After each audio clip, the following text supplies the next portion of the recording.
Olá, irmãos, a graça e a paz do nosso Senhor Jesus. Bom dia para você que está participando conosco aqui online da nossa sétima aula do curso Excelência da Oração. Esse curso que é para nós batermos um papo, falarmos, construirmos juntos diversos elementos sobre a oração, né? E eu quero desejar também boa tarde e boa noite ou boa madrugada para você que está acompanhando pelo nosso canal do YouTube. Quero lembrar a vocês que nós mudamos o nome lá do nosso canal do YouTube. Ele tem o nome Teologia Pura e Simples.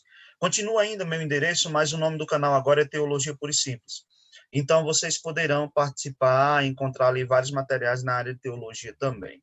Ou melhor, na área de teologia e em diálogo com diversas outras áreas das ciências humanas também. Quero convidar vocês para que nós possamos estar orando, colocando a nossa vida diante de Deus. Peço desculpa aí pela minha voz, né? Ontem eu tentei torcer bastante contra o Flamengo, mas meus gritos não foram suficientes. Então, vamos orar, agradecendo a Deus pela graça, pela vida que Deus derrama sobre nós, a oportunidade de estarmos aqui reunidos. Eu tenho em sala de aula o Marcos, que está na Bahia, o Reginaldo, ou melhor, perdão, a Regina, o Lei dos Santos e o Saulo, que estão nos Estados Unidos. E é uma alegria ter vocês aqui conosco, tá? Vamos orar? Senhor, nós te agradecemos pela sua bondade e a sua misericórdia derramada sobre nossas vidas. Obrigado pelo teu grande amor com que o Senhor nos amou e manifestou isso na cruz do Calvário. Obrigado, Senhor, porque nós podemos descansar nesta relação familiar contigo. Obrigado porque nós dormimos, acordamos pela tua misericórdia e provisão e estamos de pé neste dia para poder viver mais uma vez para o louvor da tua glória. Estamos iniciando esta manhã juntos aqui, ó Deus, nessa plataforma para tratarmos sobre a oração. Queremos pedir ao Senhor que ilumine os olhos do nosso entendimento, que tudo que nós abordarmos aqui, Senhor, possa de alguma maneira servir para o nosso crescimento, nos ajudar em adoração ao teu nome e nos aproximar mais de ti. Nós somos eternos dependentes do Senhor, carecemos do Senhor significativamente. Por isso, Senhor, nos ajude, porque precisamos de ti. Que o Senhor seja glorificado em toda a nossa vida, no nosso falar, pensar e respirar. É o que nós oramos e te agradecemos no nome de Jesus. Amém. Então, irmãos, nós estamos iniciando mais uma aula, nossa sétima aula do curso A Excelência da Oração. Nós temos aqui o Leandro, que está conosco na live, nós estamos também na plataforma online, a plataforma Zoom, e nós estamos, então, dando início a este encontro, né, tratando aqui sobre várias temáticas voltadas para a oração. Nós já falamos sobre muitas coisas aqui dentro deste curso, já dialogamos, já conversamos, estamos caminhando para o nosso fim. Ainda resta-nos alguns encontros, nós não vamos conseguir, obviamente, esgotar todo o assunto, até porque a oração ela é, de fato, algo que movimenta toda a Escritura, do início ao fim das Escrituras. E eu vou dar, então, continuidade àquilo que a gente vinha abordando na nossa última aula, tá? Então, vou compartilhar aqui o material com vocês, para que vocês possam acompanhar comigo. Quem está acompanhando pela plataforma, vocês vão verificar os slides que nós estamos utilizando.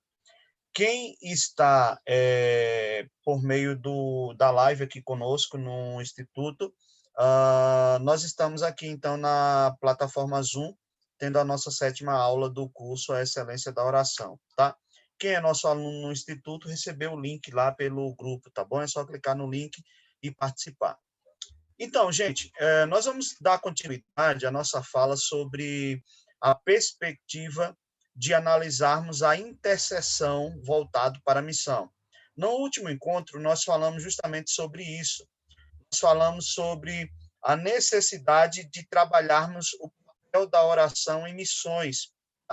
E aí, quando nós estávamos falando sobre o papel da oração no contexto do cumprimento da missão, nós falamos sobre a necessidade de você ser uma pessoa inconformada, descontente com o status quo, ou seja, com a realidade em que nós estamos experimentando no momento. Em qual sentido? Sermos pessoas inconformadas com a realidade espiritual e com a necessidade espiritual das pessoas que estão perdidas, cegas nos seus pecados, nos seus delitos, tá? E por causa disso, então, nós precisamos despertar, não podemos entrar na normalidade achando que é normal esse estado espiritual em que as pessoas se encontram. É preciso, então, ter um inconformismo com a realidade espiritual do mundo.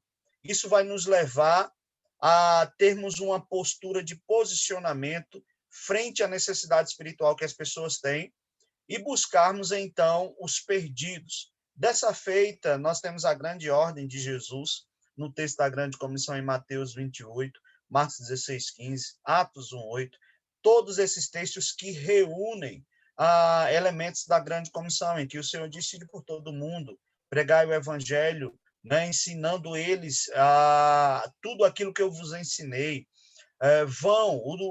O objetivo é fazer discípulo. O tempo é agora, o alvo é o mundo. Então, nós precisamos ir. E se isso é o grande alvo, a grande missão que nós temos, nós precisamos entender que a oração está neste contexto também. Até porque quando nós fazemos uma leitura mais adequada das Escrituras, ou mais atenciosa, nós percebemos que a oração sempre esteve entrelaçada com o cumprimento da missão, com a adoração, com a redenção. Então, é importante nós estarmos atentos a esses aspectos. Daí, então, eu falei que será o descontentamento que muitas vezes vai nos levar a agir frente a algumas circunstâncias. Isso é em muitas áreas da nossa vida. Não importa se seja na área espiritual ou profissional, se nós fizermos assim uma separação, tá? No que tange a missão, nós precisamos, então, estar atento a esses aspectos. Nós precisamos compreender também duas palavrinhas que está muito comum para nós. Eu estou fazendo uma recapitulação daquilo que a gente falou na aula passada, em 5 minutos. Nós usamos duas palavras, ansiedade e apatia. A palavra ansiedade tem a ver com aquela ideia de você querer ver as coisas acontecendo rapidamente, no que tange ao conceito prático mesmo. E aplicando isso para a missão, nós temos as pessoas que, por meio da ansiedade, elas supervalorizam a sua responsabilidade na missão e tende a imaginar muitas vezes que a responsabilidade do fruto, do resultado, é somente dele. Daí, então, eu não me lembro se eu falei, mas esse foi um momento marcante até na igreja primitiva, de que isso foi um dos fatores que fez com que a igreja pudesse pensar que a volta de Jesus era algo iminente, ele poderia vir a qualquer momento. E nós vamos perceber que, diante do ensino da teologia bíblica apresentado pelo próprio Cristo no contexto do Novo Testamento e pelos apóstolos, mas principalmente por Cristo, nós vamos notar que Jesus não falou necessariamente que viria iminentemente, mas de que ele a sua vinda seria num evento rápido, ok? Não seria uma volta rápida. Os elementos que constituem, ou os eventos que constituem a sua volta, seria rápido. Mas, de certa maneira, isso levou a igreja a se envolver com a proclamação da mensagem. Sobretudo, nós temos o texto ali, a grande mensagem profética de Jesus, o sermão escatológico, Mateus 24, quando Jesus disse: este evangelho será pregado em todo o mundo, então virá o fim. E aí, então, levou os irmãos a imaginar que, de fato, Jesus viria a qualquer momento, a qualquer hora, e eles começaram a pregar e anunciar o evangelho.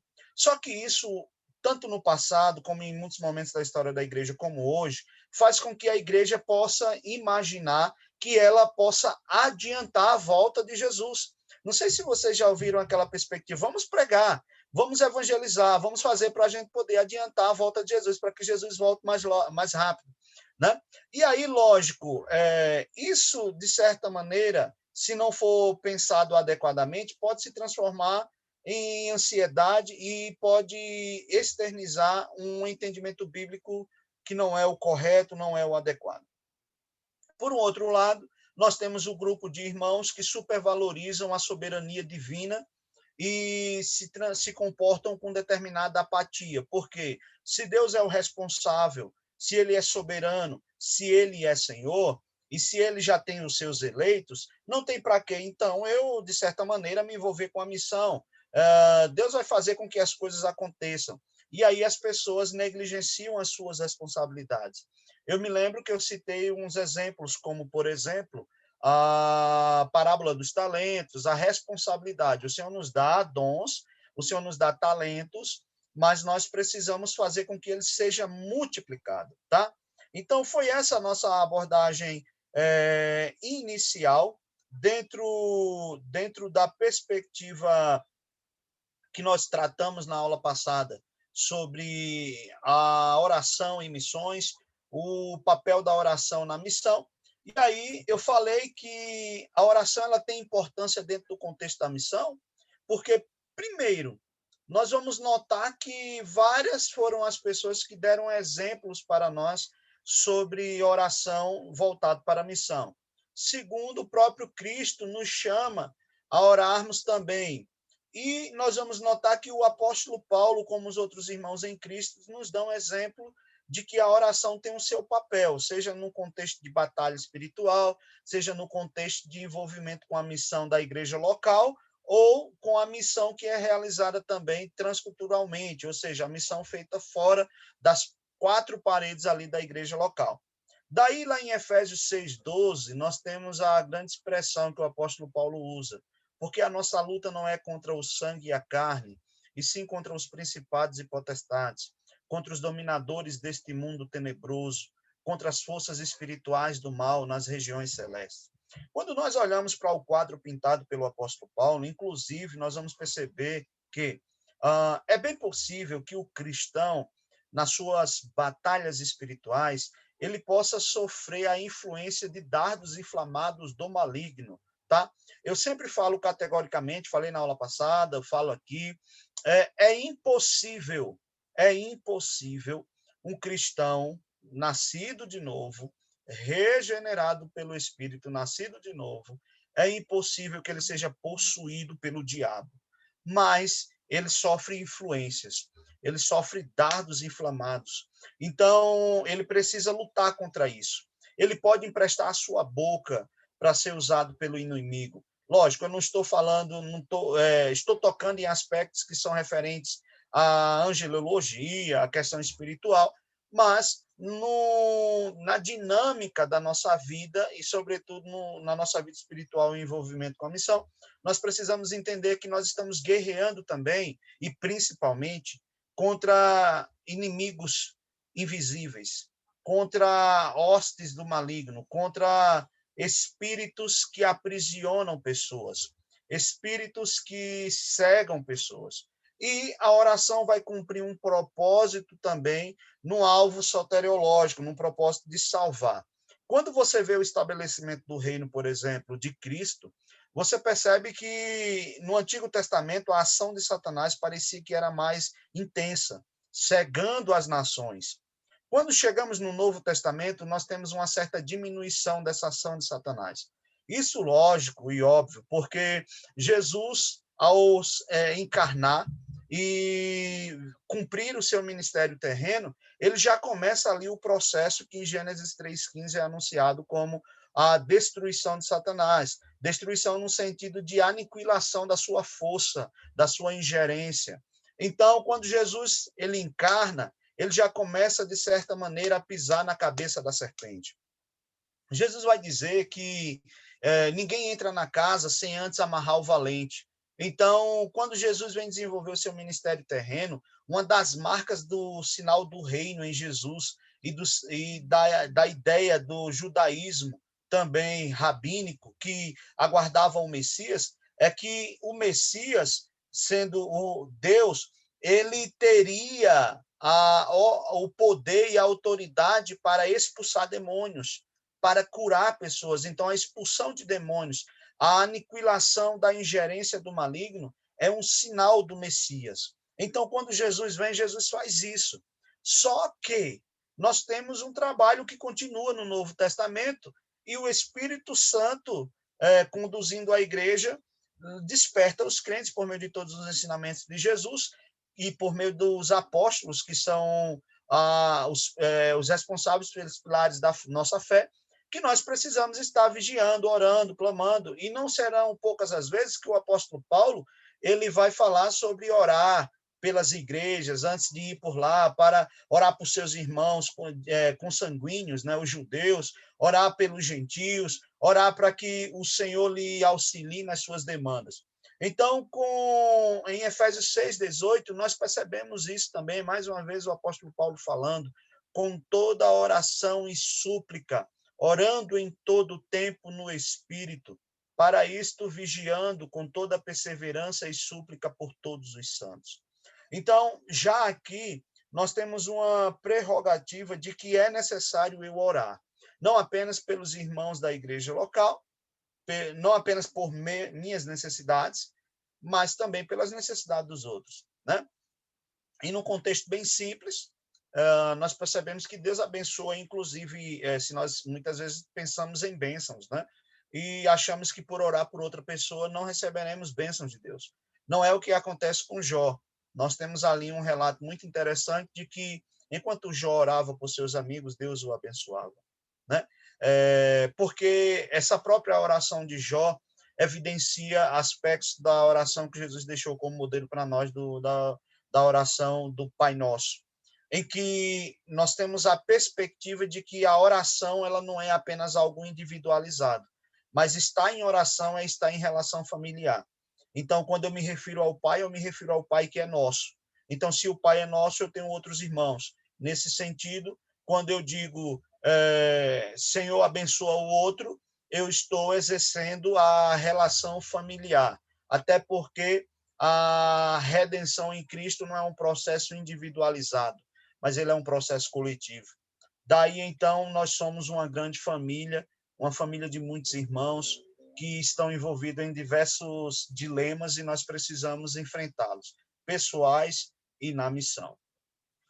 Então, para que nós possamos entender essa atividade intercessória, e eu quero falar de duas palavras hoje dentro do nosso tempo, intercessão e invocação. Usar a intercessão como papel da obra da oração na missão. E depois falar sobre vocação como uma perspectiva, invocação, tá? Como uma perspectiva macro da realização da obra de Deus. Então, vamos lá. A relevância e necessidade do movimento de intercessão em favor da obra missionária, seja no âmbito local ou transcultural, envolve para nós essas pegadas aqui, esse espaço, para que a gente possa compreender um pouquinho. Você vai sendo contextualizado sobre o assunto, estamos falando nas nossas primeiras aulas, nós vamos criando conceitos, criamos conceitos do que é oração, e quando nós falamos o que é oração, nós precisamos entender também o que oração não é. Por exemplo, oração não é o muito falar. E Jesus vai deixar isso muito claro na sua palavra, principalmente quando ele nos dá o modelo. Ele diz, quando vocês forem orar, vocês não usem de vãs repetições, tá? A oração tem mais a ver com a força das palavras e não com a quantidade ou a sua extensão. Oração tem mais a ver com a verdade com que você fala, com a intensidade, tá? Isso seja voltado para a perspectiva da oração individual, como também para a oração no culto público, na adoração coletiva.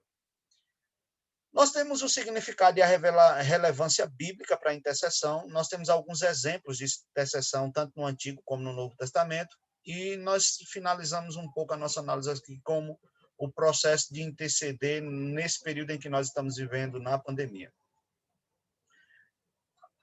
O conceito de intercessão é um ato ou ação de interceder, de pedir ou de solicitar algo para outra pessoa. Quando eu vou até alguém, eu vou até o Marcos, eu vou até a Regina e vou interceder por alguém. Intercessão, de fato, é uma forma de intervenção daquele que, por motivo individual ou comunitário, se coloca no lugar de outro com o objetivo de pleitear determinada causa como se fosse sua própria causa. E aí, nós temos alguns exemplos para encaixar nessa ideia de intercessão. Nós temos uma atividade advocatícia, nós temos um exercício de cargo legislativo. Você dá a outra pessoa a autoridade ou a representação para que ela possa interceder em seu lugar. Quando é um advogado, o advogado é você que está falando. Um cargo legislativo, eu escolhi alguém para que me representasse dentro de uma legislatura, né? Então, nós precisamos compreender que intercessão ela não pode ser confundida com intromissão, tá? A intercessão possui um sentido e finalidade nobres que, de forma geral, une intercessor e intercedido em torno da causa que lhes é comum. Existe uma causa que é comum a todos nós, o reino de Deus, que inclusive faz parte da oração modelo que Jesus deixou estabelecido para nós. Quando vocês forem orar, vocês orem assim: Pai nosso que estás nos céus, santificado seja o teu nome, venha a nós o teu reino. Então, nós temos uma responsabilidade de orar para que o reino de Deus se estabeleça. E nós já falamos, então, e aqui é um fundamento, acho que um dos maiores fundamentos que nós temos, pelo qual nós podemos inserir a oração na missão, porque sem oração não há missão. Sem oração não há missão. Sem igreja não há missão. Sem postura de intercessor não há missão. Por quê? Quando eu estou fazendo a missão, eu estou lidando com forças que, na minha própria autoridade, no meu nome, eu não consigo superá-las. Eu preciso da graça. Afinal de contas, foi esse o problema dos discípulos, quando eles não conseguiram expulsar aquele demônio. E por isso, então, chegaram a Jesus pedindo para que ele lhes ensinasse a orar. Porque eles não conseguiram obedecer o que Jesus estabeleceu, e eles, de certa maneira, sendo parafraseando bem o texto, compreendiam a perspectiva da oração na missão como algo quase que automático, sem compreender as verdades que estão por trás disso. Daí, então, de eu poder obedecer ao Senhor em tudo que Ele coloca para que eu faça, como intercessor também. E aqui eu estou falando na intercessão petitória, tá? A intercessão missional, a intercessão, fazendo aqui, criando subcategorias de oração, tá?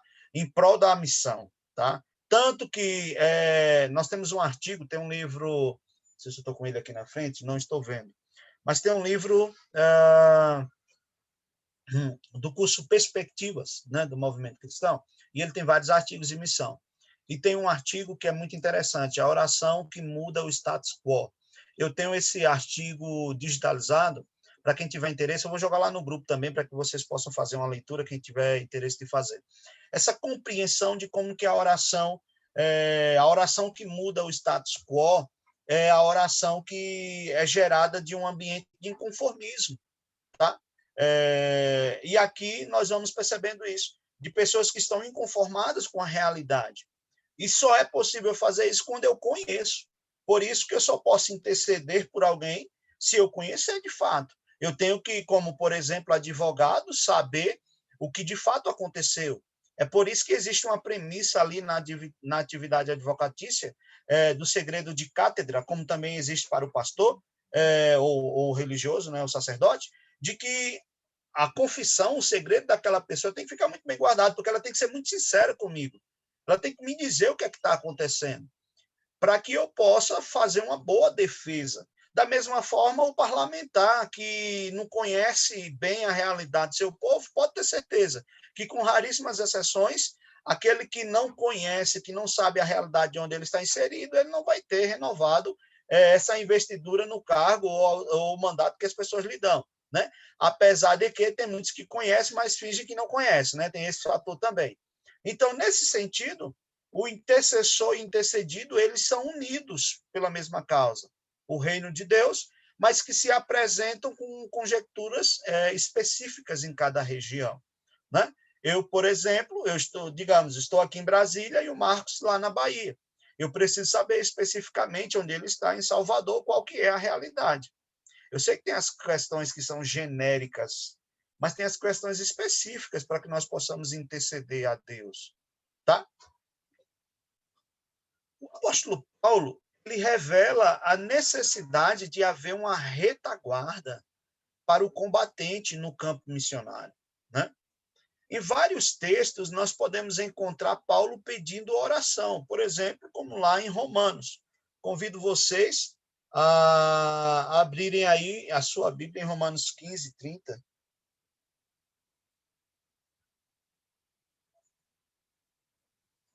para a gente fazer essa leitura?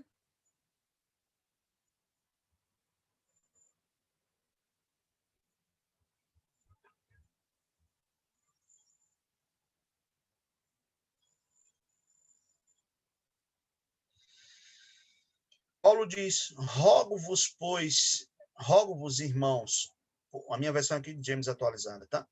Rogo-vos, irmãos, por nosso Senhor Jesus Cristo e pelo amor do Espírito, que luteis juntamente comigo por meio das vossas orações a meu favor diante de Deus, né? E aí Paulo vai dizer: para que eu me livre dos descrentes da Judéia e que a ministração que desejo realizar em Jerusalém seja bem recebida pelos santos, de maneira que, pela vontade de Deus, eu vos possa visitar com alegria em vossa companhia, desfrute de um período para recuperar as forças. Deixa eu olhar quem está aqui, que entrou alguém que está com o microfone aberto. É o Edivânio. Vou fechar aqui, tá, Edivânio, seu microfone. Aí, se você quiser perguntar, é só abrir novamente. Maravilha. Então, muito bom a presença de vocês. Seja bem-vindo, querido. Nós temos aqui esse embasamento bíblico sobre a necessidade de termos a oração no papel da missão. Paulo está pedindo para que os irmãos orem com ele, interceda com ele. E, na realidade, a expressão de rogar aqui é algo muito mais forte. Irmãos, é como se Paulo estivesse dizendo: irmãos, atenção, alerta, não parem, estejam comigo em todo momento, estejam atentos, né, vigilantes. É como se quase fosse a mesma expressão de Jesus Cristo: orai e vigiai, né? Então, esteja atento. É assim que somos como igreja e é assim que devemos encarar a grande comissão. Existe uma autoridade que nos foi dada, a autoridade de Jesus Cristo. Mas nós precisamos, existe o meio, as formas de fazer isso valer na obra missionária. E, às vezes, nós não conseguimos ter êxito porque, de fato, nós não entendemos a perspectiva da força da arma que Deus colocou em nossas mãos, que é a oração.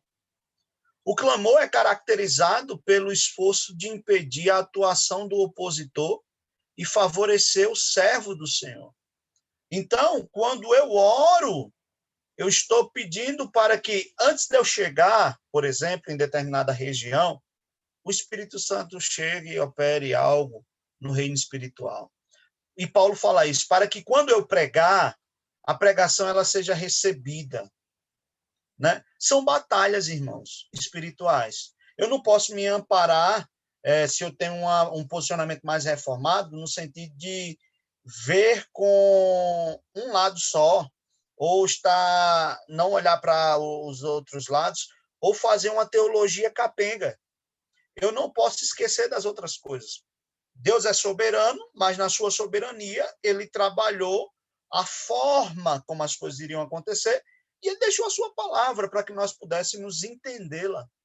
Então, quando eu estou envolvido na missão, a oração tem um papel importante. A oração tem um papel relevante. Eu acho interessante, porque tem um texto que as pessoas usam ele, até às vezes, sem explicar o contexto, né? Ezequiel, acho que você já deve ter ouvido e lido esse texto. O texto fala que o Senhor procurou um no meio do povo que pudesse tapar a brecha, mas ele não achou, né? Estou esquecido a referência agora, se alguém quiser procurar aí depois e colocar aqui para nós em sala de aula. Quando Deus diz: eu procurei um no meio de vocês que pudesse tapar a brecha e não encontrei. Lógico, a brecha era a fenda entre o muro, que estava no estado de destruição. Ezequiel é um profeta da esperança. Deus vai usar cada um dos profetas do Antigo Testamento com um certo tipo de mensagem, né? E Ezequiel é o profeta da esperança. Então, quando Deus fala: eu procurei um que pudesse, muito obrigado, Marcos, Ezequiel 22:30, pudesse tapar a brecha e não encontrei, Deus estava dizendo: eu procurei alguém que estivesse disposto a estar doando a sua vida para a missão que eu vos dei. Tapar a brecha era ficar numa situação de perigo, podendo a qualquer momento levar uma flecha ou uma lança, se você não visse a aproximação do inimigo, e morrer. Então, nós somos soldados, usando a analogia que Paulo disse para nós, que nós somos soldados, e nenhum soldado em serviço se envolve com as coisas desta terra.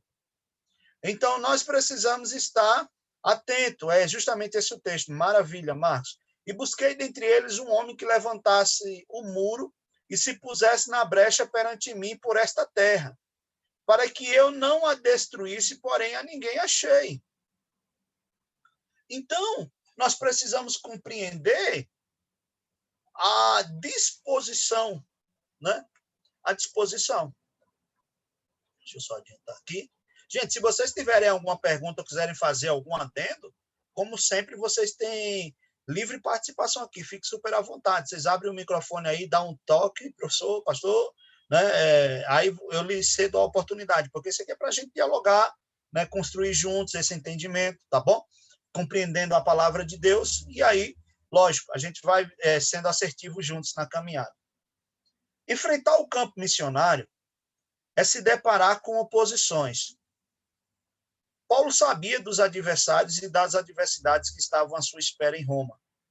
Portanto, pediu ajuda em oração para que obtivesse êxito em sua missão.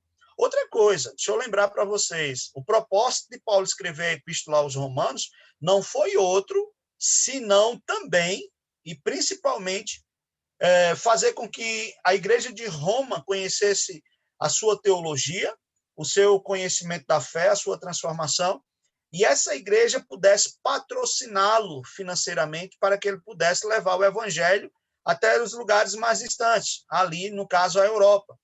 Então, você vai ver em Romanos praticamente um tratado de fé, em que Paulo vai trabalhar temas tão fortes, mas Paulo quer conclamar os irmãos para que ajude ele, esteja com ele na missão. Então, Paulo não deixa de fora a oração. E olha que quem está falando é o apóstolo Paulo. Ele poderia dizer, não, eu creio muito na soberania divina, não precisa de oração, não. Deixa a oração quieta aí, irmão. Né? Eu sou o cara. Eu sei pregar, sei falar em várias línguas, até a língua dos anjos eu falo. Então, deixa o negócio quieto aí. Né? Não, Paulo entende que a oração tem a sua função. Lógico, inspirado pelo Espírito Santo, entende que a oração tem um papel na missão. Né? Na obra de Deus, o trabalho ele é cooperativo. Assim, as atuações dos missionários e dos intercessores andam lado a lado no combate, e o valor do serviço é o mesmo.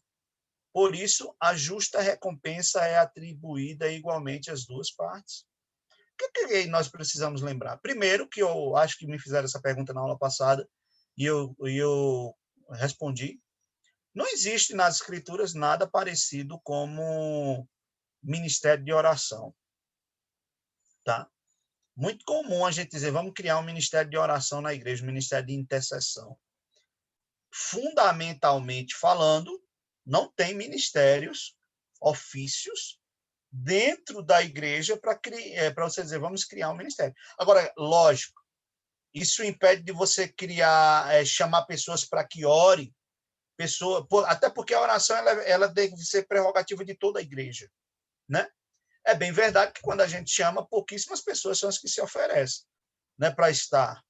E aí a gente tem que ter aquele trabalho de paciência, de dependência no Senhor, para ir levando as pessoas a entenderem a importância da oração. Chama para uma festa, vai muito. Chama para um acampamento, vai um monte. Chama para evento A, evento B, vai um monte. Oração, a gente tem uma certa dificuldade.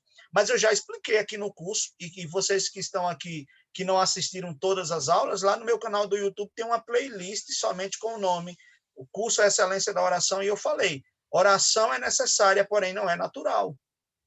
A oração não é natural para quem foi maculado pelo pecado, ele precisa criar o hábito novamente.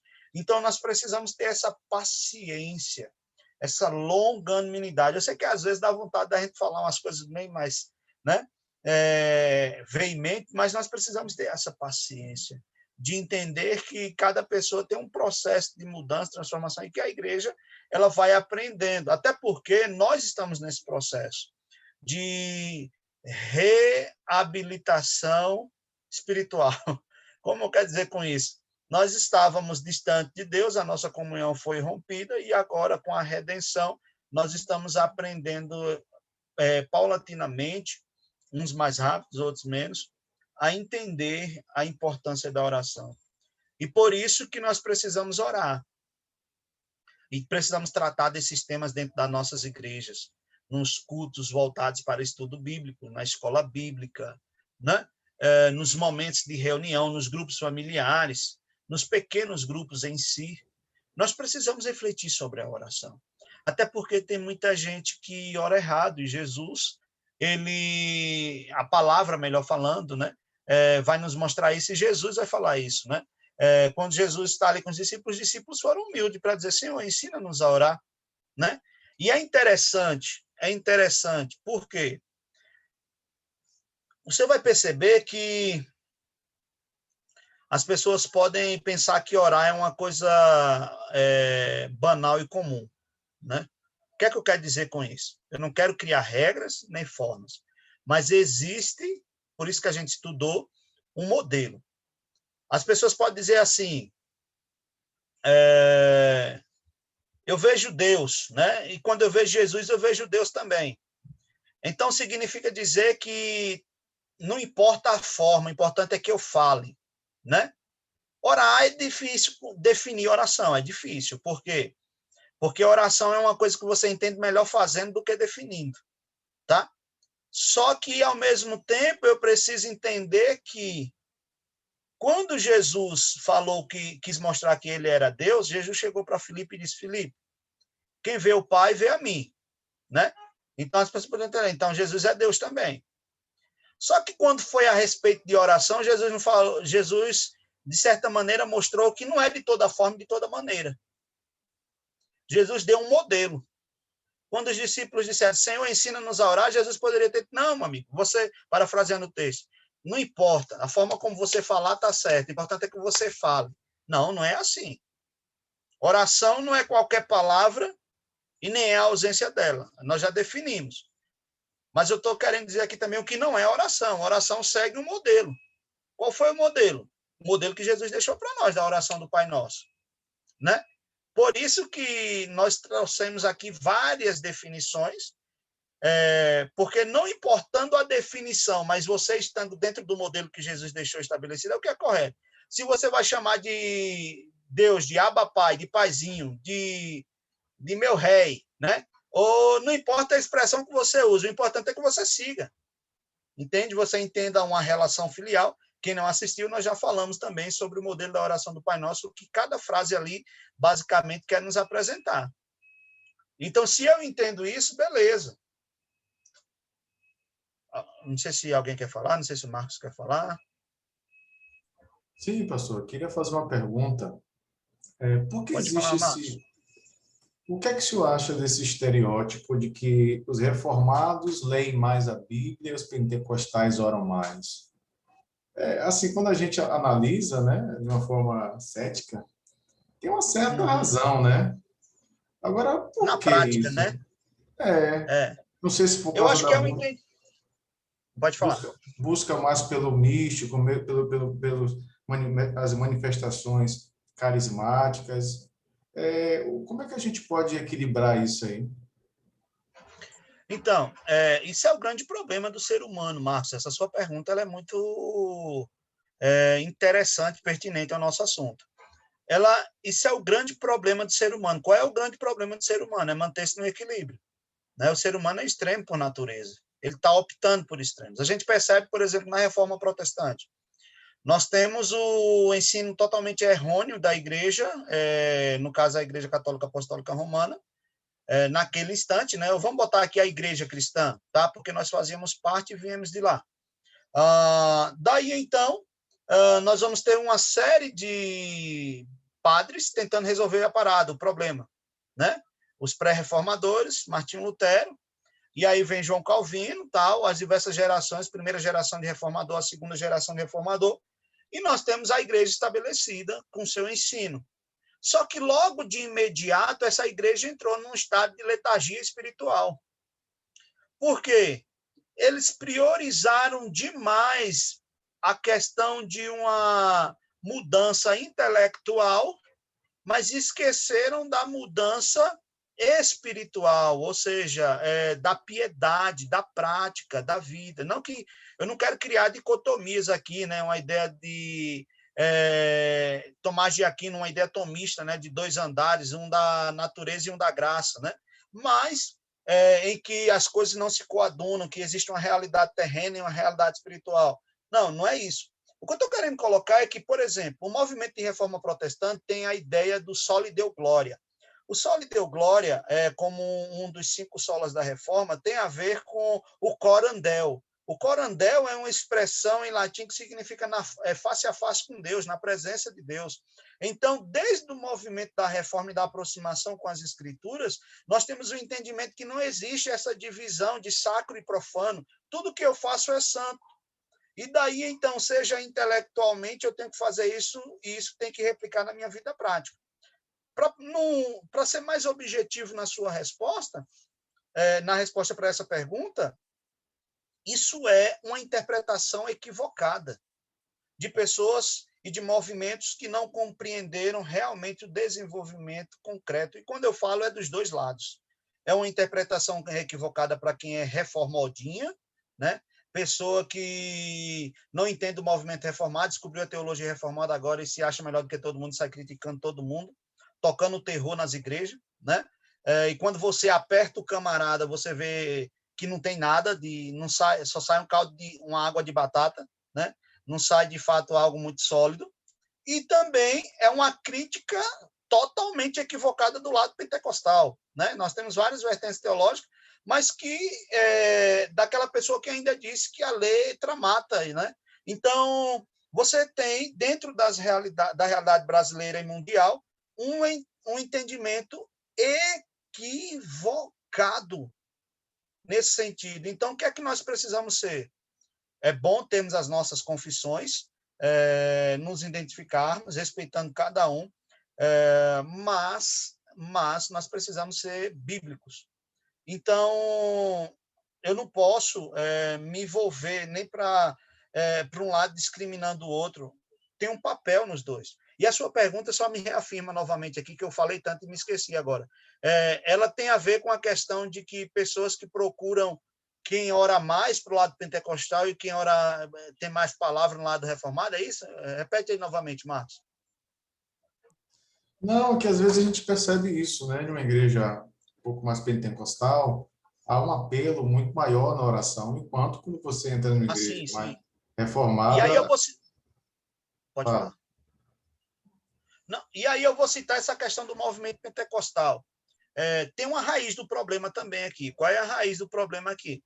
É a raiz do subjetivismo, tá?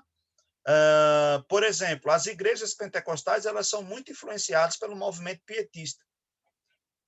Então, o movimento pietista, no seu início, ele é bem equilibrado, mas na sua segunda geração, ele transcorre para um subjetivismo. O movimento pietista, irmãos, é um daqueles movimentos de grande avivamento que surgiu na Europa, para quem não conhece, e que foi responsável por avivar a igreja alemã, a igreja luterana. Então, eles tinham as casas de piedade, né, onde se faziam ali intensas orações, justamente buscando lutar contra a letargia espiritual, porque era uma igreja que tinha muito conhecimento teórico acerca das escrituras, e parafraseando, tá? Vou colocar, isso é um grifo meu, é como se fosse uma igreja que vivia muito sola escritura, mas sem entender o solo deu glória. Então, não conseguia fazer uma junção. E aí, com o passar do tempo, criou-se uma igreja fria, em que sabia muito intelectualmente, mas na prática não se tinha isso. Então, o movimento pietista surge com seus muitos líderes nesse intuito de promover esse despertamento espiritual. Só que, quando ele surge, até o seu primeiro momento, dentro de uma estrutura hermenêutica, esse movimento eles trabalhavam com um método hermenêutico da história gramatical. Mas na sua segunda metade eles descambam para um liberalismo teológico e aí trabalham mais um método histórico crítico em que abandona o conhecimento das Sagradas Escrituras, que faz o evento oposto. Ao invés de continuar juntando conhecimento e piedade e prática corretamente, eles fazem um evento contrário e passam a priorizar apenas aspectos subjetivos da fé. Em uma palavra bem clara, não importa como que está acontecendo, mas se está tendo movimento, se está crescendo a ideia pragmática, e eles não estavam muitas vezes preocupados e amparados em estar fundamentados nas Escrituras. Só para vocês terem uma ideia, nós vamos ter diversos líderes dentro desse movimento. E daí, muito daquilo que nós temos no Brasil foi influenciado pelo pietismo. Tá? Nós vamos ter, por exemplo, essa ideia subjetiva. Prioriza o subjetivo. Ou seja, essa relação mística tão exagerada que às vezes não encontra fundamento nas Escrituras. E fazem dessas experiências doutrinas e etc.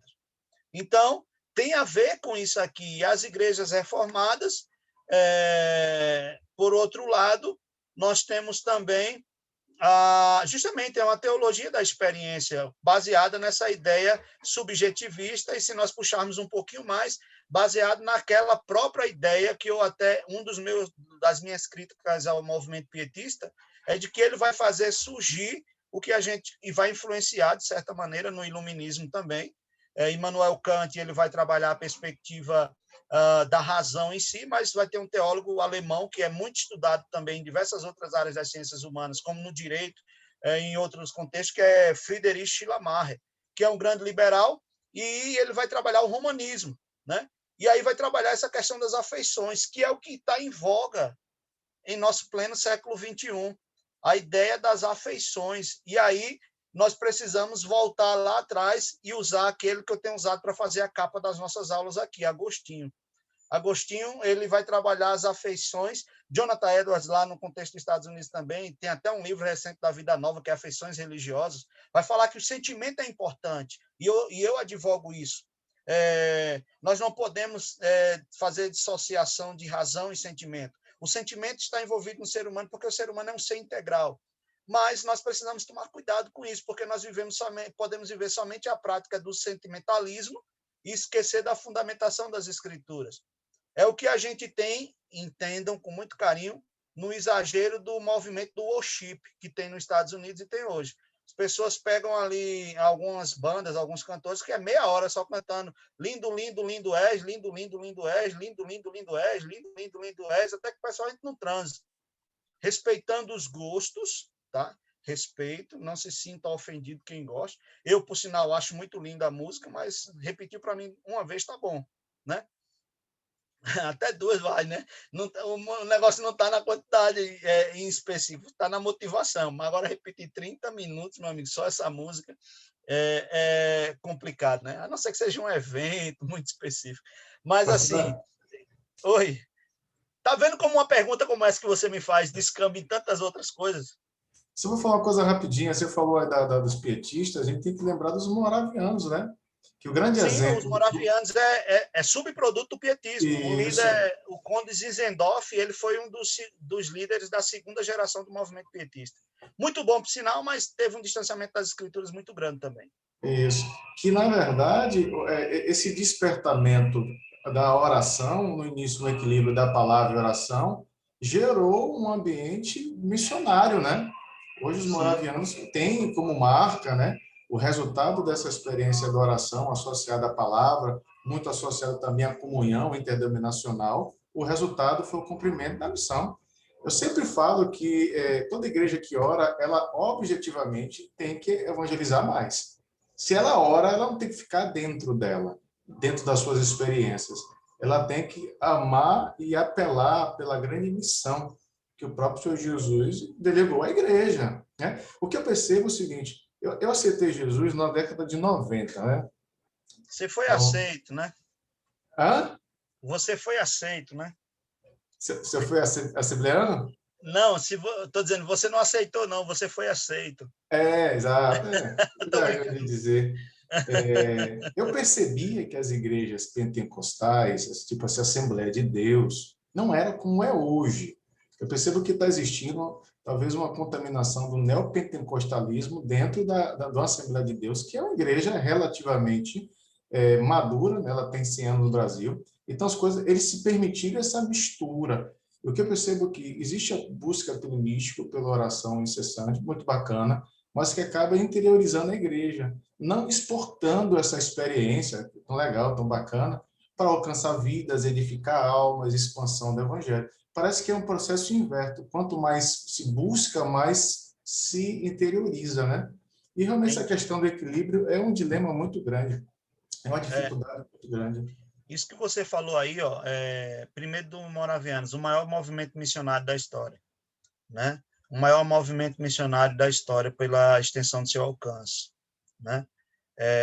Da história recente, óbvio, né? Do século XV para cá. A questão da Assembleia de Deus realmente tem essa mistura. E outra, a questão do pentecostalismo.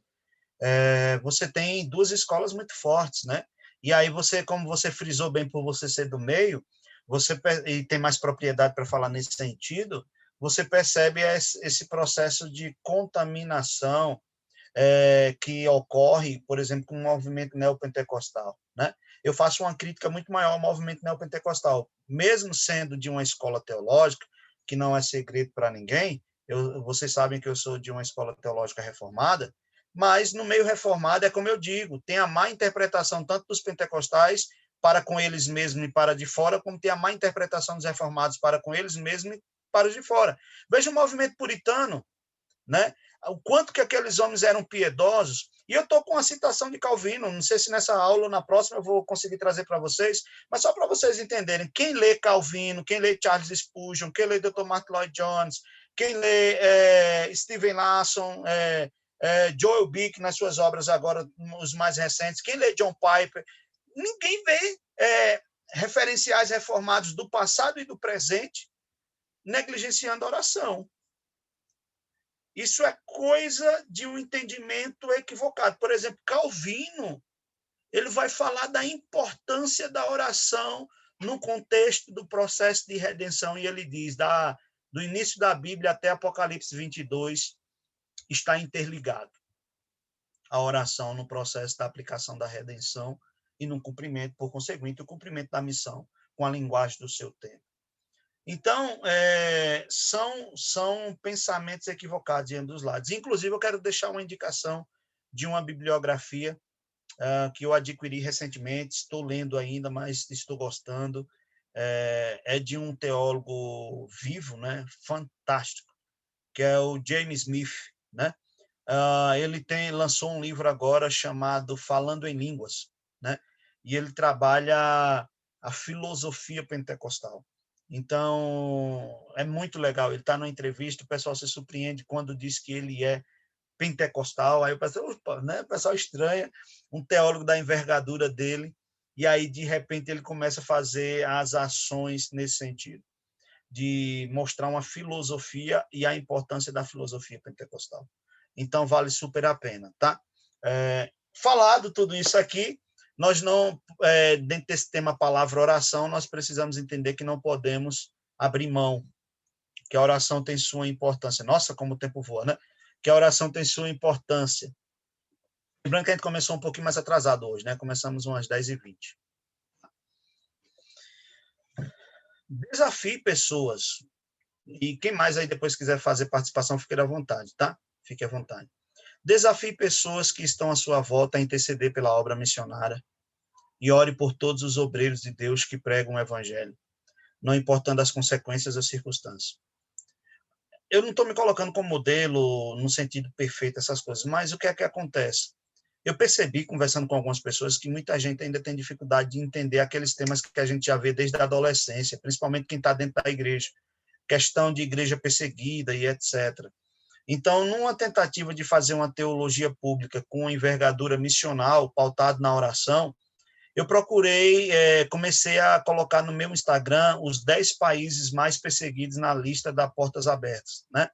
Aí eu coloquei o 10º, o 9º e o 8º, parece. Eu acho que eu estou indo para o 7º agora. Então, eu percebi que já teve resultados, pessoas falando que são crentes, mas que não conheciam. Nossa, que interessante, eu não sabia, não sei o quê. Então, se eu ganho uma pessoa com essa postagem, para mim está maravilhoso, porque se eu ganho principalmente ela para interceder pela missão que está sendo feita naquele contexto ou em outro, tá? Mas é de levar as pessoas, de fato, a ficarem por dentro da missão. Então, nós precisamos desafiar, chamar outras pessoas, conclamar a igreja. Depois eu vou falar sobre isso, sobre o papel da oração no cuidado coletivo. E aí a gente vai falar tanto das pessoas que estão na igreja local, como também de irmãos que estão distantes. Né? Como que a gente faz, inclusive, para poder incentivar isso dentro da igreja local? Uma vez que as reuniões de oração parece que têm sido cada vez mais menos visitadas. Né? O clamor ao Senhor representa o fato de você colocar a sua alegria somente em Deus, não em coisas, pessoas ou relacionamento. Mas a alegria que vem do Senhor é eterna, porque Ele é eterno e Ele jamais irá nos decepcionar. Sua alegria deve estar em Jesus Cristo e esse processo de alegria tem que estar envolto da missão. Por que eu oro pelos trabalhos missionários, pela missão? Porque eu tenho a alegria. Eu trago até um título aqui do livro do John Piper, Alegrem-se os povos. Né? A maior mensagem do Evangelho é essa, irmãos. A alegria é eterna para nós. Então, eu vou orar para que as pessoas saiam da prisão espiritual, da cadeia, e elas se alegrem com o Cristo da alegria. O Cristo que transforma a água em vinho, que é a alegria plena. O que o salmista diz que na presença do Senhor há plenitude da alegria e na sua destra delícias perpetuamente. Então, é isso que eu faço. Da pandemia, nós estamos vendo várias circunstâncias de distanciamento. No início, e agora parece que em muitos estados, aqui, por exemplo, em São Paulo já aconteceu, eu estou vendo no estado da Paraíba, que eu tenho mais ligação, aqui no Distrito Federal, a partir de segunda-feira já começa o processo de lockdown de novo, a partir das 20 horas até as 5 da manhã, e no mundo afora. Então, a pandemia, ela, de certa maneira, nos convida a interceder, a aproveitar bem o tempo para colocar isso em prática. Nós temos que termos a convicção da importância da intercessão missionária, sobretudo nesses últimos anos que nós estamos vivendo, para que haja abertura de novos campos, o envio de obreiros, consolidação da obra missionária no mundo. Estão acontecendo ao mesmo tempo, com vários desafios, manutenção. Gente, não falta oportunidade e pedido dentro desse contexto da pandemia para que nós venhamos orar. Os intercessores, eles são um batalhão que dá o suporte espiritual para os guerreiros irem à linha de frente. E quando eu coloco os intercessores, eu não estou colocando um grupo específico de pessoa que fica lá atrás e um missionário que vai na frente. Não, eu estou colocando todo mundo. O missionário ora, a igreja ora. O missionário vai, a igreja vai, em oração, em diversos aspectos. Eu não posso departamentalizar. Tem que tomar muito cuidado com isso. Quando a gente fala em missão, a gente tem que tomar muito cuidado. Eu sou crítico à visão departamentalizada americana. Né? Tem alguns irmãos que estão nos Estados Unidos aqui, eu acho que vocês, não sei, podem ver isso mais de perto, mas a influência americana no Brasil, no passado, e que ainda temos muitos resquícios, é aquela ideia de que missão você faz indo, orando ou contribuindo. Né? Na realidade, missão você faz tudo de uma vez. Você não tem uma base bíblica para dizer que eu faço missão indo, orando ou contribuindo. Não. A base bíblica, o fundamento bíblico é que eu faço a missão das 3 maneiras. E direto. E direto. Então, é por isso que eu gosto da definição. Eu faço missões de perto, de longe e de muito perto. Essa é a ideia de Atos 1:8. Recebereis poder ao descer sobre vós o meu espírito e ser-me-eis as minhas testemunhas. Jerusalém, Judéia, Samaria, até os confins da terra. Então, é perto, muito perto e de longe. A ideia de um óculos, de uma lupa e de um microscópio. Então, eu faço missão nessas 3 perspectivas. Se for analisar, né? Mas departamentalizar, dizendo que eu posso ficar fazendo isso gerou e gera o problema das pessoas anularem as outras áreas de participação. O clamor ele é caracterizado pelo esforço de impedir a atuação do opositor e favorecer, isso é que eu já falei, né? Deixa eu passar. Eu repliquei lá o slide. Na obra de Deus, o trabalho ele é cooperativo. E, assim, as atuações dos missionários e dos intercessores andam lado a lado no combate dessa pandemia denominada Covid. Desafiamos você a clamar ao Senhor para que esteja com o coração aberto neste tempo, buscando cada dia mais sensibilidade espiritual para perceber, sentir e agir diante do grande desafio missionário que temos pela frente. Que nós possamos ser, então, mobilizadores, né, na área de missão. E eu quero encerrar com vocês tratando, então, da oração como esperança da redenção, de redenção, tá? Uns 10 a 15 minutos para a gente encerrar, eu acho que até menos. Mas que eu preciso falar para vocês. Alguém quer fazer alguma pergunta até aqui? Deixa eu abrir aqui, parar de compartilhar para eu olhar vocês. Quem puder abrir a sua câmera, se possível, fique, né? Quem está no trabalho, eu entendo perfeitamente. Pastor, teve uma ocasião, não sei se o senhor já chegou a falar isso, que eu acabei não participando de outros encontros, ou participava trabalhando tudo ao mesmo tempo, a questão do jejum. Como é que essa mecânica do jejum? A gente jejuma para quê? O que leva o jejum? Qual é o ambiente de jejum? Qual é a expectativa do jejum? A gente percebe na Bíblia, não tem muito a ver com o que o senhor está falando agora, mas pelo menos É um todos tema os... interligado à oração, né? Muito ligado. Eu sempre fico na expectativa, porque às vezes a gente percebe na Bíblia se levantar um jejum em prol de algo, mas você percebe Jesus falando que o jejum era como se colocasse o cristão em um patamar de uma batalha espiritual, quando tem aquele momento de expulsar o demônio, Do né? demônio, né? Esse demônio só sai com jejum e oração. E aí, dentro do nosso senso comum, a gente percebe que existe vários... Não, eu vou jejuar para ganhar aquele carro, eu vou jejuar porque eu preciso daquilo ali. Esse jejum para. A gente viu Esther fazer isso. Quando ela estava querendo fazer algo, ela levanta um jejum. Mas até que ponto esse jejum, aí ainda mais dentro assim, de um ambiente muito sinérgico, né? Parece que a gente jejuma para gerar algo, né? É a dimensão maior da oração, digamos assim, é o upgrade da oração. De orar é jejuar. E agora vai acontecer mesmo. Agora que É o plus, é o plus. agora o Vasco sobe para a primeira, é isso? É o plus. Olha só, eu não falei sobre jejum ainda, eu vou falar. Então, tudo bem, quando você Eu falar, não tem posso, eu problema. vou colocar, mas eu vou dar uma pincelada. E aí fica à vontade também as pessoas que quiserem contribuir.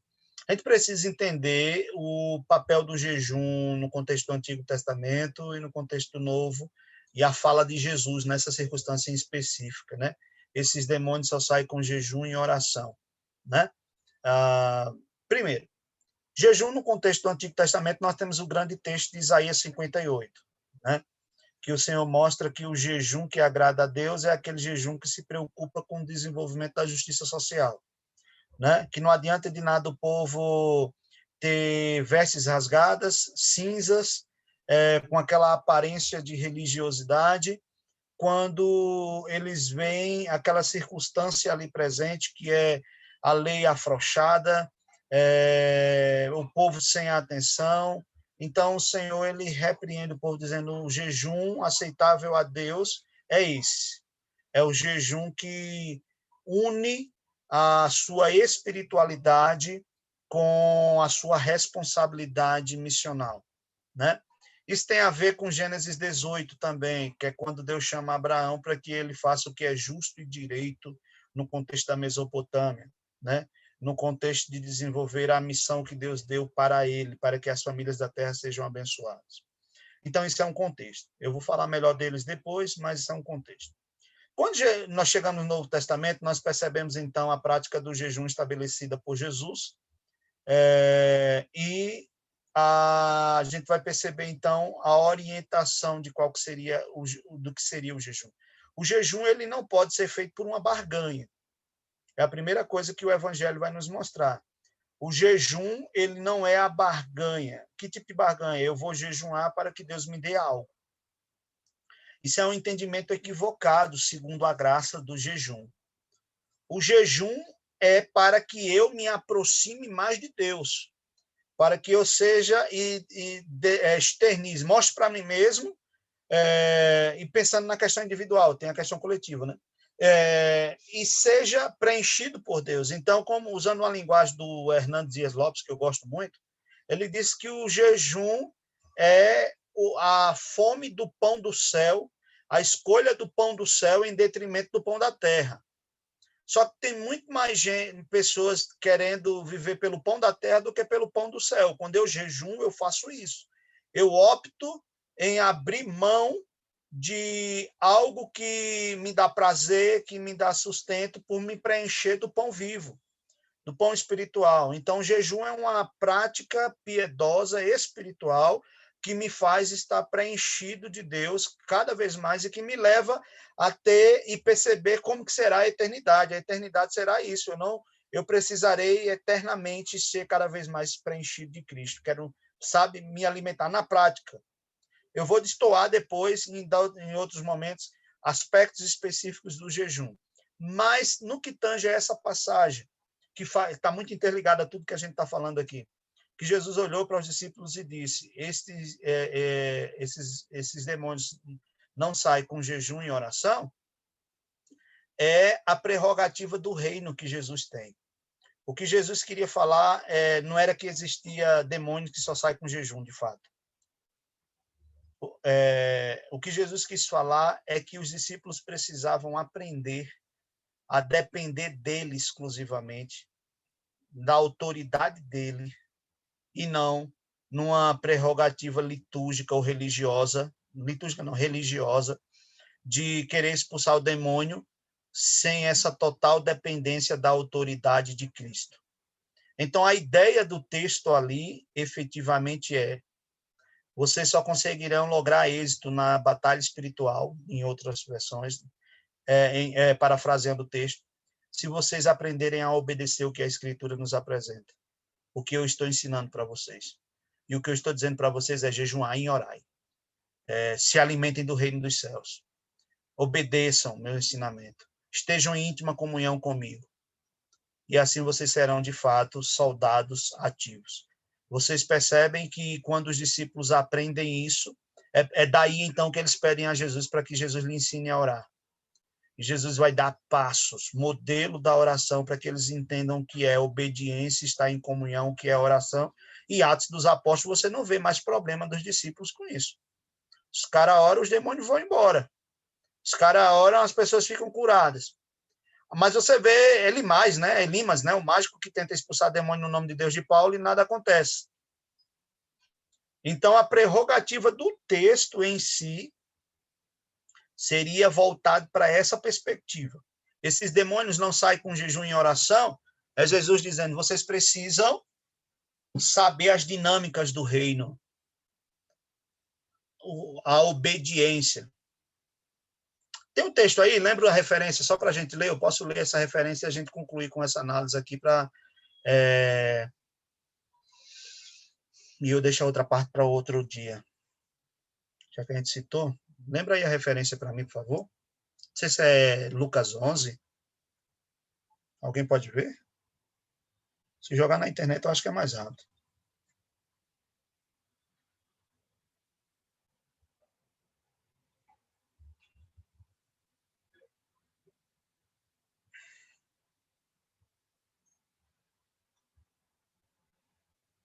É o 17, Mateus 17, 21.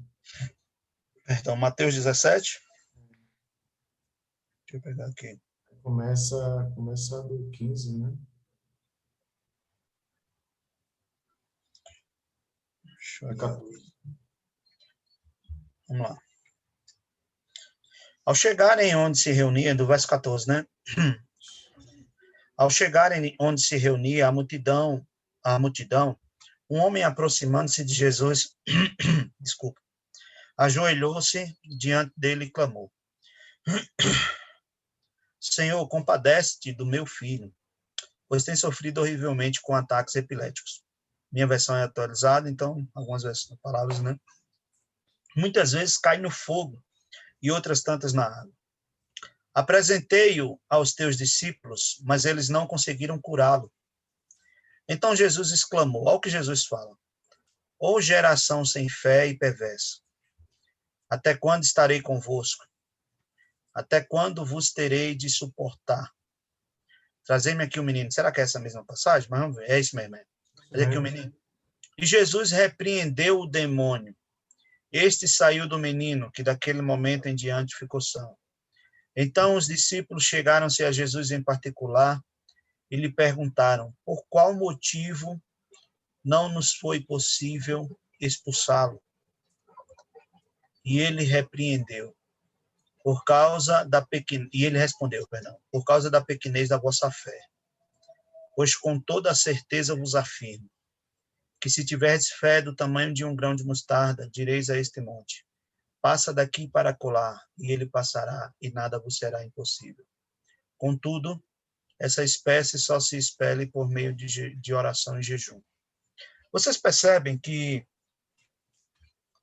primeiro, eles precisavam, trazendo elemento aqui da fé, a fé no Messias, né? Mateus vai registrar isso muito bem, porque Mateus ele faz essa transição das linguagens do reino, né? Na linguagem do reino terreno.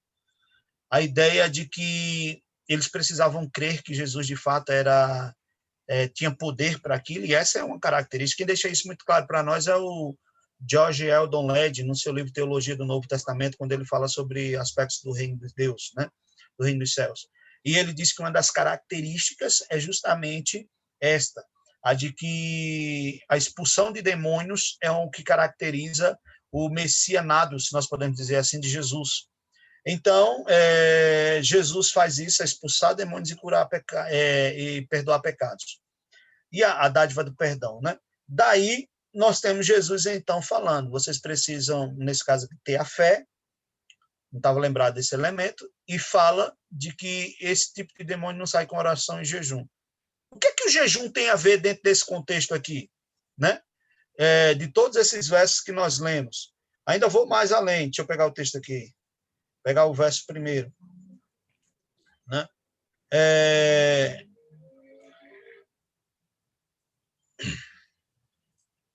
isso mesmo. O que é que os discípulos precisam entender?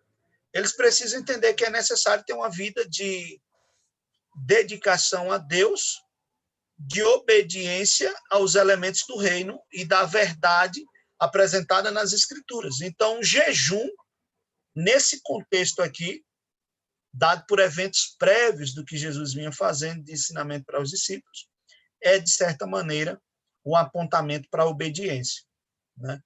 Então, seria mais ou menos nesses termos. Ok? Alguém quer falar algo? Quer fazer alguma pergunta? Se não, vamos fazer o seguinte. São 11h30. Eu vou pedir 10 minutinhos, quem puder ficar, tá? Quem não puder, eu entendo perfeitamente. Mas 10 minutinhos para eu poder tratar esses outros elementos aqui apenas para a gente encerrar. Para na próxima aula eu tratar outros aspectos. E aí eu já posso trazer, inclusive, Marcos, por essa sua fala, já posso colocar na próxima aula elementos do jejum. É interessante para a gente fazer essa análise. Entendeu? Daí, então, deixa eu compartilhar aqui a tela. Eu quero falar com vocês, para a gente ir caminhando para o nosso final da nossa aula, sobre a oração como esperança de redenção. Vocês vão perceber como que a oração ela está interligada em toda a Bíblia, tá? Principalmente no que tange a redenção. Esse aí é Agostinho, e uma imagem de Agostinho, óbvio. E ele com o coração na mão é porque ele trabalha justamente daquela ideia da ordo amoris, né? Uma expressão em latim que significa que nós precisamos ajustar as nossas afeições. E uma das grandes célebre frase de Agostinho é: o nosso coração não encontrará repouso enquanto não descansar em ti. Então, nós precisamos corrigir os nossos sentimentos. Tem um outro livro do James Smith, que é Você é aquilo que você ama. Fantástico. Eu postei uma reflexão que eu fiz da leitura desse livro lá no meu Instagram, falando justamente isso. Você é aquilo que ama, tá?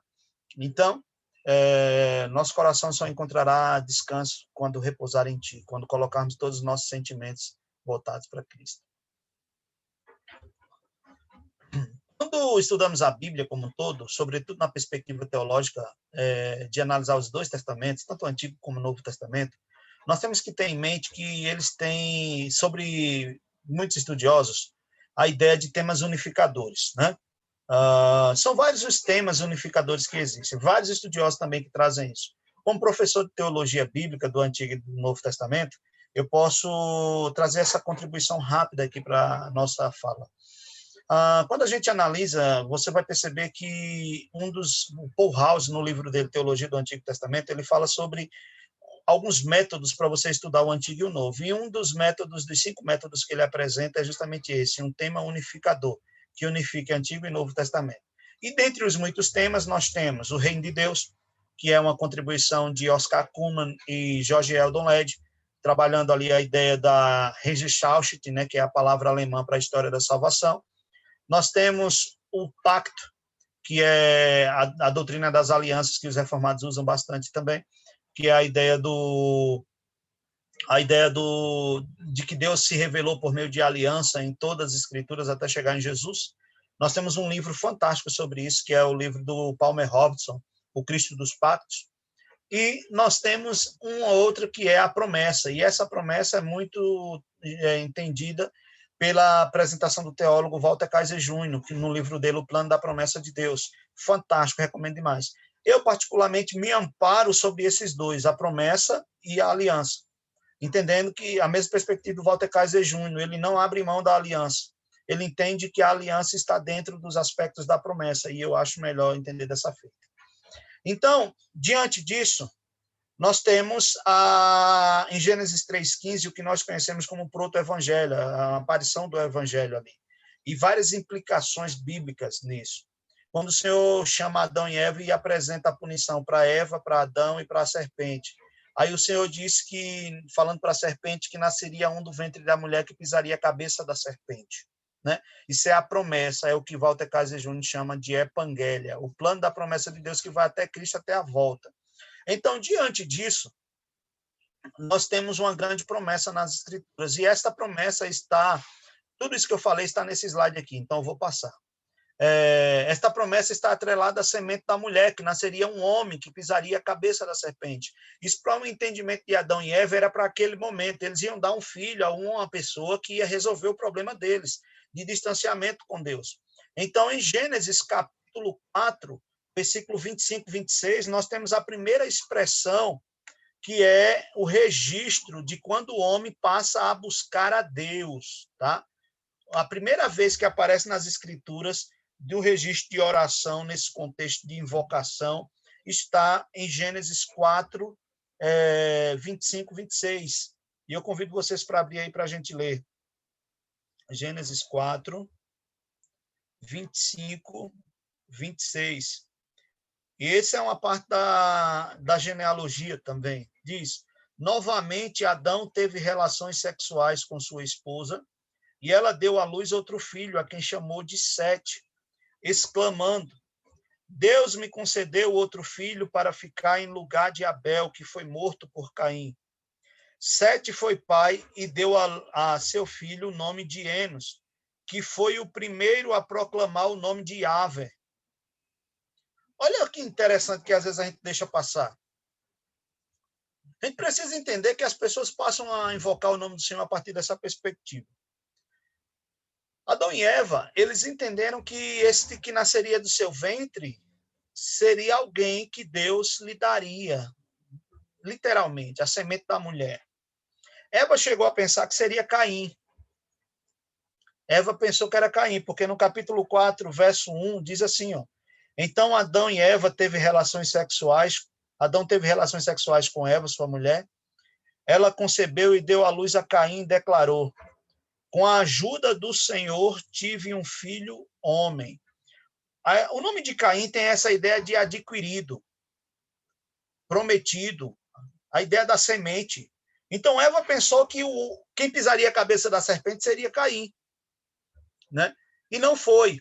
Então, você vai ver depois que nós temos uma série de genealogia que vai estar envolto ali de homicídios e etc, e etc. Mas lá no final, nós temos a promessa se cumprindo no entendimento de Adão e Eva. E essa promessa se cumpre com o nascimento de Sete. Então, o nascimento de Sete renova a promessa de Gênesis 3,15 e atrela essa promessa ao papel da invocação. Invocar ao Senhor é muito mais do que clamar. Invocar é pedir, é atrelar a oração à natureza de Deus e ao seu caráter. E a natureza e o caráter de Deus tem a ver com tudo aquilo que ele revelou na sua palavra. E Deus é um Deus de promessas. Deus é um Deus que cumpre as suas promessas. Então, quando a Bíblia diz que com o nascimento de Sete, começa-se então a invocar o nome do Senhor, nós vamos perceber que o nascimento de Sete é como se fosse o clamor pelo cumprimento da promessa. Deus dizendo, o ser humano dizendo, nasceu, Senhor. Cumpra a sua promessa. A promessa de que destruirás a Satanás. E aí João Calvino, ele afirmava justamente isso num comentário acerca dessas expressões. Ele diz, na Bíblia, a oração está intimamente associada ao Evangelho. A solução de Deus prometida e providenciada para o problema da rebeldia humana, registrada em Gênesis 3, contra ele e de suas consequências. O formato de oração do Evangelho é evidente desde as primeiras páginas da Bíblia, e particularmente em Gênesis 4, 26. Quando as pessoas começaram a invocar o nome de Yahvé até as últimas gerações, porque ali começa com esse fervor. Senhor, invoca o nome do Senhor, invoca no Senhor. Até que nós chegamos na análise de Calvino, em Apocalipse 22, 20, que nós temos o grande clamor. Vem, Senhor Jesus. Maranata, ora vem, Senhor Jesus. Então, o que nós temos aqui, de Gênesis 4, 26 até Apocalipse 22, é a compreensão também do modelo da oração do Pai Nosso, que é o Evangelho dizendo para nós, venha o teu reino. Venha o teu reino sobre nós. A despeito da rebeldia de Caim, a respeito da rebeldia de Adão e Eva e de Caim, a promessa de Deus está se cumprindo. Por isso que toda a Escritura, e eu acho lindo isso, é o grande plano da promessa de Deus. Por isso que eu acho legal essa abordagem do Walter Case Jr. Por isso, irmãos, que a oração ela tem implicações redentivas. O John Ovushekova, eu acho que o nome dele se pronuncia assim, se não for, eu peço perdão a ele um dia que eu encontrá-lo. Diz o seguinte, em certo sentido, orar é dizer, já chegamos, Senhor? Lembra lá do burro do Shrek, né? Quando ele está dizendo, já chegamos, né? É aqui, já chegamos. Então, orar seria dizer, Senhor, já chegamos no teu reino. Por favor, faça as coisas que prometeu. Orar e dizer isso para Deus também. A oração na Bíblia está associada à esperança de redenção e, portanto, ao Evangelho. Por isso que orar está atrelado à missão. Porque orar é exercer a esperança da redenção definitiva. E com isso eu encerro a nossa aula de hoje. Quer saber se alguém tem alguma pergunta, algum adendo para fazer? Maravilha. Então, vamos orar. Eu quero agradecer demais a todos vocês que estão aqui. A gente vai orar encerrando. Convidar vocês que têm desejo de fazer curso de teologia, Teologia Pura e Simples, curso do Instituto Martyn Lloyd-Jones, 2 anos, mais 6 meses de línguas originais. Você vê o curso passando e o tempo passando que você nem sente, né? E, ao mesmo tempo, se deleita em muitos estudos. Juntamente com mais 15 colegas, que são mestres e doutores em teologia, nós estamos, então, trazendo ali capacitação teológica e formação ministerial. Se vocês têm o interesse de estudar teologia, aproveite. Você pode ingressar mensalmente, então você pode ingressar agora no início de março. Próxima semana a gente já começa, vão ser 2 disciplinas próxima semana. Teologia Sistemática 2 e a disciplina de filosofia. Gente, filosofia vai ser com o doutor Tiago dos Anjos, uma pessoa que estudou comigo no seminário e que hoje é doutor em filosofia. Uma pessoa, um teólogo, mas com a mente extremamente filosófica e faz uma conexão maravilhosa. Vale muito a pena. Participe, né? É o que eu posso dizer. E você que está nos acompanhando pelo YouTube, que ainda não se inscreveu em nosso canal, se inscrevam, me dê uma força aqui no canal do YouTube. Nós precisamos, vocês estão aqui também, quem puder compartilhar o nosso canal do YouTube para que outras pessoas possam ir acessando. Nós estamos construindo ali na dinâmica do nosso tempo, construindo conteúdo cristão, sempre buscando colocar algo lá. Então, estudo de Efésios nós já temos lá, estamos concluindo ele, curso da oração aqui, lives na área do direito, são áreas de meu estudo e conexas, né, filosóficas também, temas bastante interessantes. E quero deixar um convite especial. Próxima sexta, pela manhã, nós não teremos a aula. Eu estou tentando colocar a aula para a noite, viu, Marcos? Estou tentando aqui. Próxima sexta, pela manhã, nós não teremos a aula do curso Excelência da Oração. Mas nós vamos ter uma live. Essa live será sobre a cultura do cancelamento. Vai ser eu e o professor Leonardo Gonçalves. Ele é filósofo e mestre em teologia. A gente vai falar sobre isso, sobre a cultura do cancelamento. Então, a partir de meio-dia, agora eu acho que eu já estou divulgando, eu não quis divulgar antes para não atrapalhar a divulgação do curso, né, que seria agora pela manhã, Excelência da Oração. Então, se vocês puderem estar conosco também na próxima sexta-feira, vai ser uma bênção, tá bom? Deus abençoe, vamos orar. Marcos, você pode orar aí por nós? Com todo prazer. Amado e glorioso Deus, te rendemos graças, honra, louvor, Senhor, por este momento espiritual que o Senhor propuseste a nós. Obrigado, Jesus Cristo, Senhor, pelo tempo oportuno que usaste o teu servo, professor Herbert, Senhor. Obrigado pela tua lucidez, obrigado, Pai, pelo enchimento que o Senhor deu a este professor, a este obreiro da tua palavra, e para proporcionar, Senhor, um conteúdo bíblico cristão, ó Pai, dentro do ambiente, ó Pai, tão contaminado com a internet. Eu quero, ó Pai, colocar em tuas mãos as nossas vidas. O grande desafio, Senhor, de sairmos de uma aula, de um encontro como esse, de um debate, é colocarmos em prática, Senhor, o exercício da oração. Então, o Espírito Santo nos enche, nos envolve, nos motiva, coloca sede em nós, Jesus. Coloca, Senhor, cada vez mais vontade de prostarmos diante do Senhor, reconhecendo nossas limitações. E tem misericórdia da tua igreja, Senhor. Nos deixa, Senhor, cada vez mais conectados a Ti através desse exercício tão espiritual que é a oração. Assim eu te peço, Senhor, cobre e abençoa todos os outros irmãos que estão nesse estudo, aqueles que estarão ouvindo de forma gravada e que possam ser tocados e ministrados pela iluminação do Teu Espírito Santo. Assim eu oro e te agradeço, Senhor, com o coração aberto e sincero. E em nome de Jesus. Amém.